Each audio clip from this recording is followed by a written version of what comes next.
Yeah.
It's nice.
I'll show you.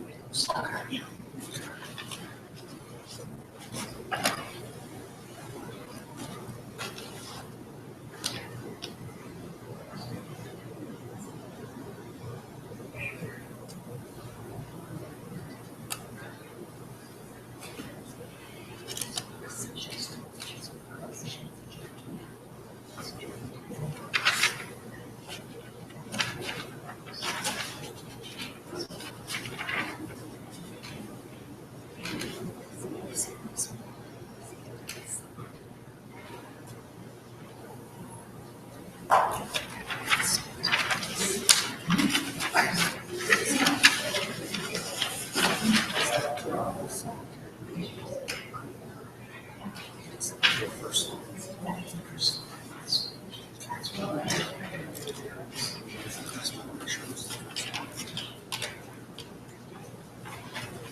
Michael Caine.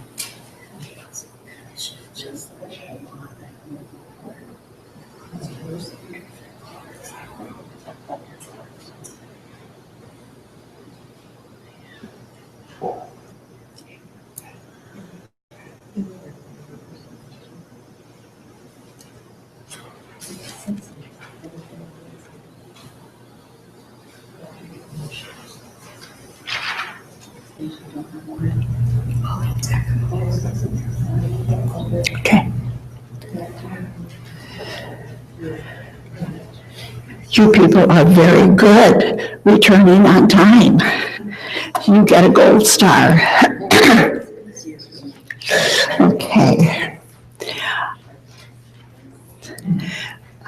This afternoon, oh, that was not supposed to. Okay.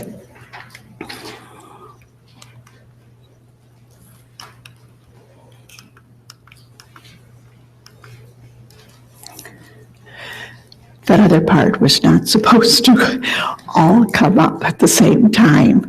And so sorry about the technical difficulties, because there were supposed to be some surprises as we went through there. But we will work with the technical difficulties.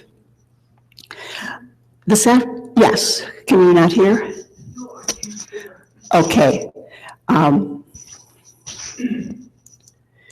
Is this better? Okay, and I'll try to project more. Okay? Let me just go back and let me see. That did pretty good.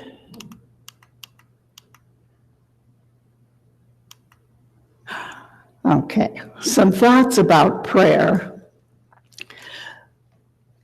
The spiritual masters, almost all spiritual masters, agree on two things. They have different ways of praying, but they agree on two things. First of all, to make progress in prayer, you need to show up. If you don't set aside time to pray, you will not make progress. So the first thing is you need to show up. Set aside some time to pray. The second thing that they agree on is show up regularly. That can be once a week, that can be every other day, that could be twice a week, it could be every day, but show up on a regular basis. Then what you do with that time when you show up can vary.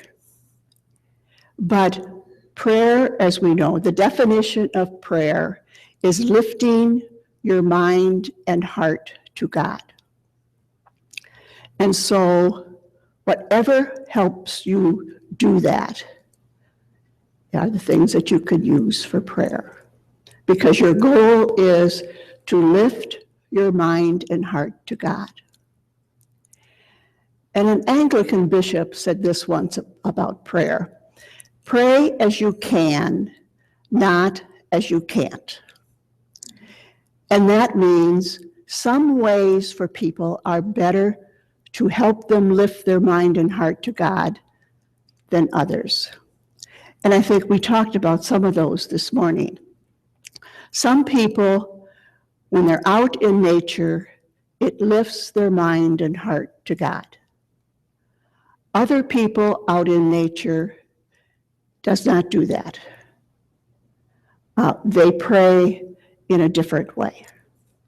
And it doesn't make it, neither one is right or wrong.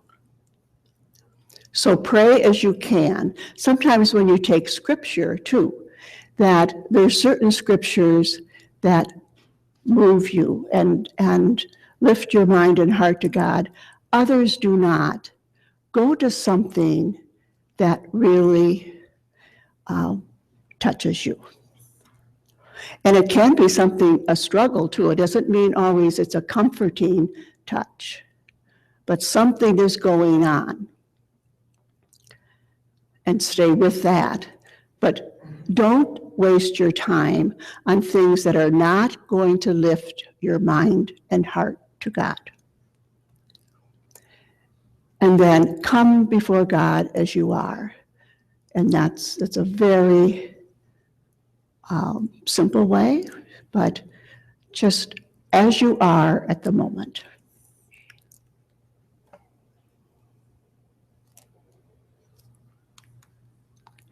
Now, I'm just going to give a few various ways to pray.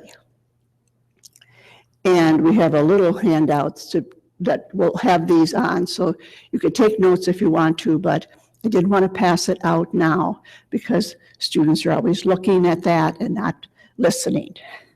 So Francis, and we talked about this morning, Francis would spend whole nights in prayer of, who are you, God, and who am I? And he would just listen the whole night through. That may be a question that would help you lift your mind and heart to God. Claire would sit in front of the San Damiano crucifix and gaze upon Christ, consider Christ, contemplate Christ. What's the difference? Pardon me? What's the difference between consider and contemplate? Consider, you might be thinking a lot. Contemplation is more like resting in God. That's a good question.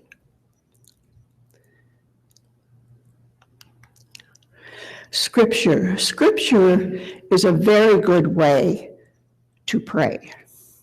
And there's many ways that you can pray with Scripture. Sometimes you can place yourself in the scene and be one of the characters. An example of that, one time I was praying with the Pharisee and the publican. That's one that you know very well. And the Pharisee went up front and said, thank God I am not like this publican. And the publican was sitting in the back saying, oh God, be merciful to me, a sinner. So who did I identify with in that? I wish I could say the publican, but I found a little Pharisee in me that would say sometimes, thank God I'm not like Susie Q, who is always complaining. Thanks God I'm not like Jimmy Jones, who is always not doing anything for anyone else. So another one, I was reflecting on the Christmas story, which we just had Christmas recently. And, who would I be in that story? And you just allow what comes to you to, let God pick out the person.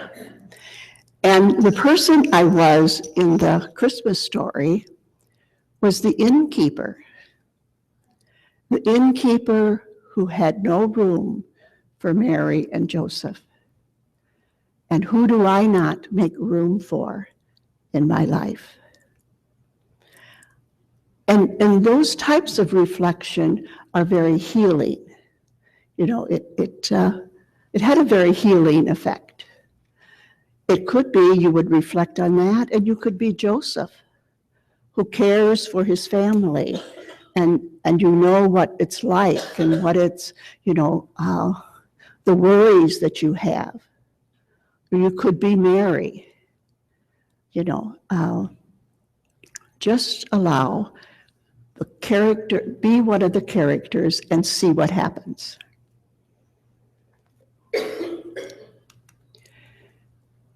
Hear God speak the words directly to you. You can put your name in the scripture passage and, you are my beloved.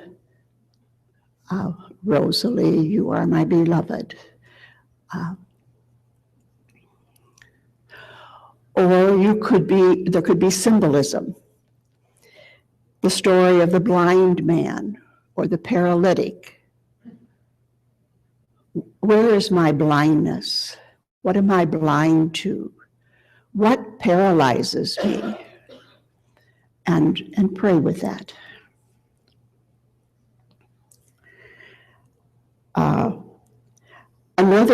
The psalm translation that I like is from Nan Merrill. Some of you may be familiar with that. And the translation is a little different. She uses a lot of heart images. And there was one passage in Psalm 106, and it said, "Come to the secret room of my heart and be my guest." And that's one that I can sit with. Come into the secret room of my heart and be my guest. And that was her translation.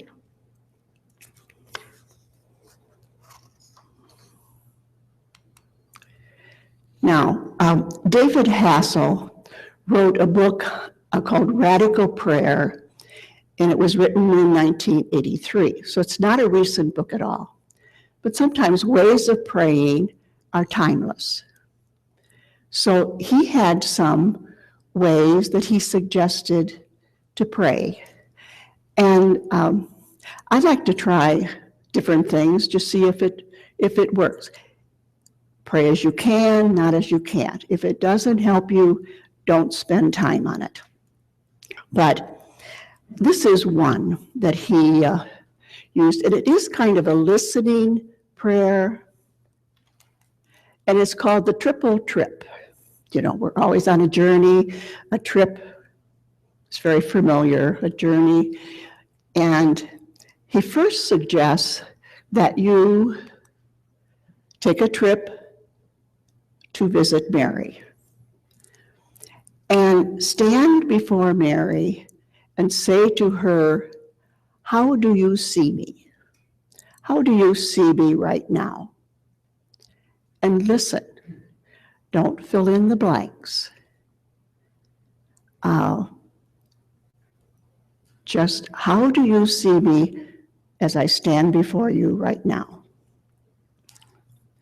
Then take Mary with you and come and stand before Jesus and say the same question, how do you see me? How do I stand before you right now? Maybe Mary will talk, maybe she won't.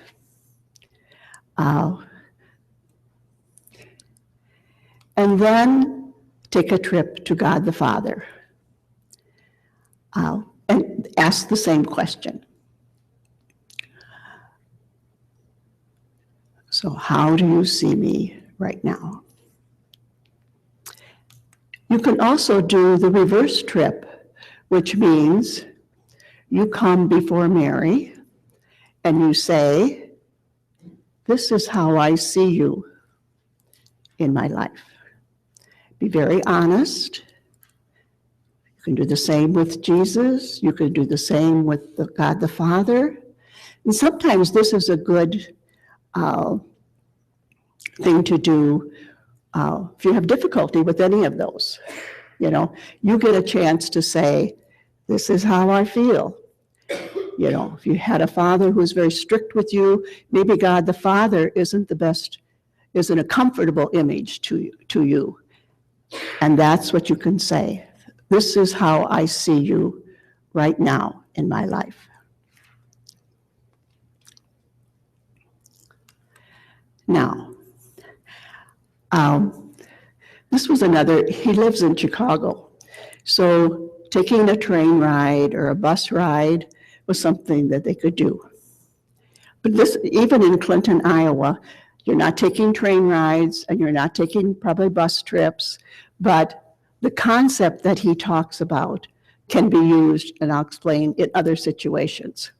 So he says, take a train ride, a bus ride, and just look at the people that you see around you.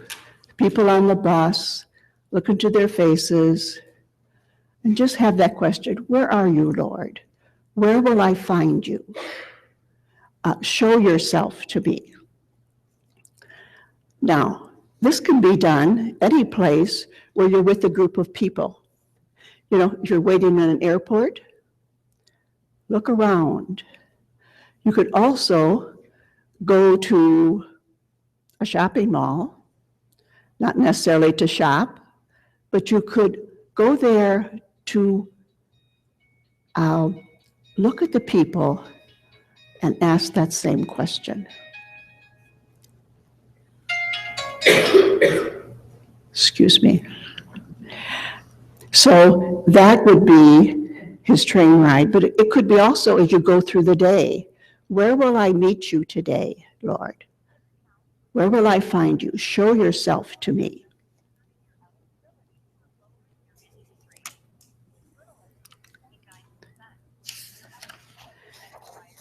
And then there's another one that is very good for in preparation for the sacrament of reconciliation, but it can be done even without that. And it has 4 parts. They're very easy to remember. It's called the prayer of remembrance. Remember the love you have received from others. And just soak that in. Remember all those who have shown you love. Spend as much time as you need on that. And then remember the love that you have given to others. Sometimes they may be connected, or they don't necessarily have to be. But the first 2, remember the love you've received, and how have you passed that on to others? Then remember the not so good things that have happened to you. You may have a lot, you may have a little, but remember those. And then remember the not so good things you have done to others. And that's a good preparation for reconciliation, because everything in your life is not bad. When you start thinking about, what did I do wrong? What am I going to bring to this sacrament? Remember, there are many, many good things that you have done.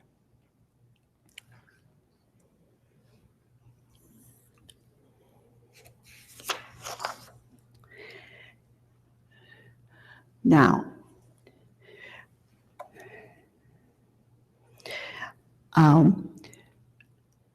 I give you these examples and the one we had this morning as some possibilities. Use them as you see fit. You may have a special way to pray that helps you lift your heart and mind to God. If you want to try something new, maybe these are some possibilities, but we're going to have you take a half hour and sit in contemplation with God. If you need something to help you, and these are helpful, use them. If they are not helpful, don't use them. Use something that will help you lift your mind and heart to God. So if you could find a place, you can stay in the chapel if you wish. You could go to your room. You could go to one of the neighborhoods. You could go to one of the kitchenettes and look out the window if you want to. Just any place where you would find it comfortable. And take a half hour to pray. So at 1:35, come back to the chapel. Okay? Oh, and we have, that's not it.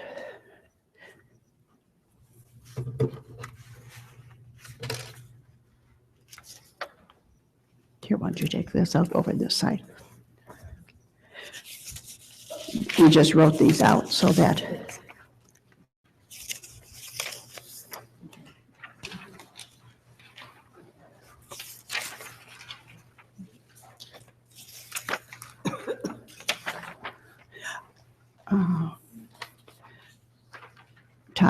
Todd. Okay, so